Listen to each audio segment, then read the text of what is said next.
Imagine this. You are a nice young boy with a bright future ahead of you. One day your good friend tells you about this new game he started playing called Dota 2. He is enjoying it a lot and he wants you to try it with him. Since he is a really nice friend and he would never harm you, you agree. Rings a bell? This video is probably a few thousand hours too late for some of you guys. For that, I'm sorry. You might be beyond salvation already. To the rest of you, let me show you what you should know before sinking thousands of hours into this game. Just like I did. Dota belongs to the game genre called MOBAs. You may wonder what that means, so let me show you. It actually stands for Maybe Observe Nibus Anus, because that is worth your time more than playing this shit. Now, you as a young, aspiring and optimistic butterfly might not understand this yet. Hell, you might even think that I'm joking. And don't take me wrong, I was also excited and optimistic when I first started.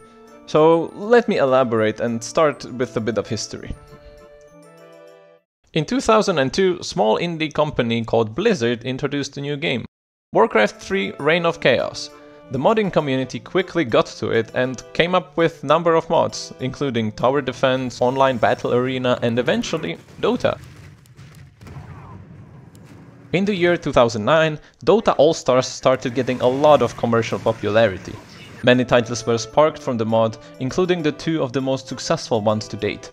While some modders from the original All-Stars went to develop League of Legends, IceFrog was hired by Valve Submit! to create one of the most profitable, entertaining and yet at the same time hated and rage-inducing games ever. So that is how Dota came to be. Your friend has probably already become a slave to it and is beyond saving.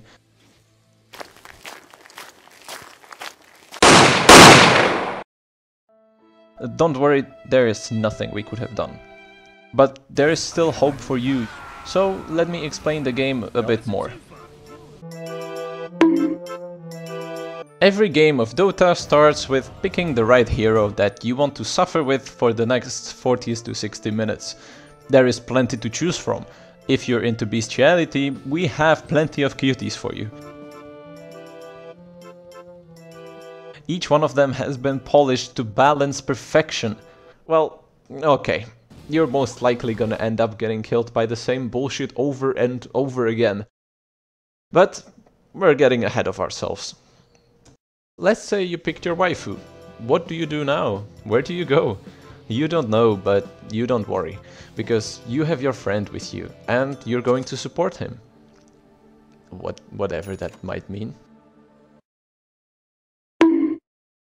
The main objective of the game is to figure out who is a bigger boy and who can hit the other team's building harder. You achieve this by going into the 3 lanes, top, mid and bottom. Top usually decides to feed. Middle constantly screams for help and your carry is AFK farming for 40 minutes, so prepare to play 4 vs 5. Your job as a support is to take care of this carry, nurture him, feed him, wipe his ass if you need to. You need to think of him as if he was your baby, literally. Because this guy will scream and he will ruin your day if he can.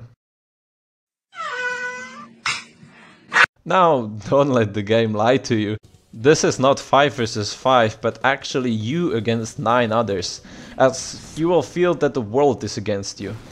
It feels that you're the only one doing something, even though you're as useless as the other primates in your team. If you decide to play solo, I guarantee you will get matched into a game with 9 different monkeys where at least one can't speak English, one is muted and the others act like this. And you're forced to scramble and cooperate in this zoo pavilion, which it just does not work. You quickly start to realize this is not what you thought it was. The games are more of a dog food compared to the Gordon Ramsay's dinner you saw the pros play. Here comes the ice blast ready for the You thought you want to play your favorite waifu? Well, think again, idiot, because now it's banned. It is a genuine miracle if you get a team that doesn't start raging at the first sign of a problem. This whole thing is even escalated more if you enter the no-no zone. If you happen to be a scientist trying to cure cancer and you want to get to the bottom of it, this is a good place to start. Solo ranked is one of the worst experiences a person can have in this game. The stakes get much higher because you're no longer only losing 40 minutes of your life and bits of sanity, but also this artificially created ranking points. And this is where the majority of the frustration comes to play. You're suddenly losing both your time and your rank because of some orangutan who just won't stop feeding.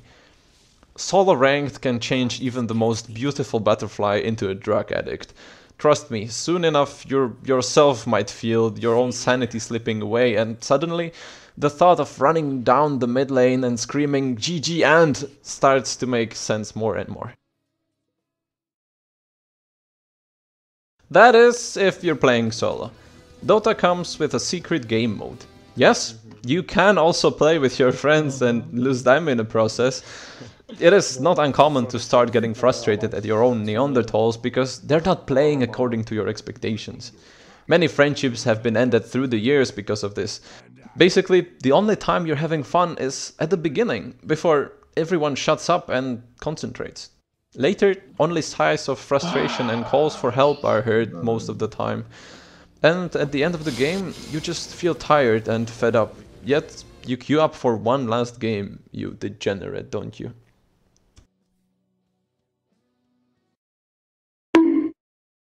The whole genre has this addictive feeling to it. When you dominate an opponent or win a close game, you're on the top of the world. The things are divine and the feeling of ecstasy is rightfully there. There is nothing better than cooperating with 4 of your friends towards a victory. The major problem is, people get addicted to this feeling. It is no longer a casual game. You want to experience the ecstasy every time. You want to feel good. You want to play well and enjoy it, and if there's anyone in the world who's trying to stop you, they are the enemy. It is the frustration that comes from the inability to change anything. You have to play with 100% focus since the first minute, because if you or any of your gorillas fuck up, you're on the back foot now. It just does not feel fair to get stomped by a guy that your top laner fed. In late game, if you die, you can't do anything for 80 seconds, which is even more frustrating as you watch your whole game get destroyed without being able to affect it at all. That said, it does not all need to be bad. As long as you stay out of the harm's way and play only custom games created by other players, you might as well find some fun buried deep in this. It was actually the Dota 2's custom games where the entire auto chess genre was created. Just as Dota rose from the custom games of Warcraft 3, auto chess became popular first as a mod for Dota 2.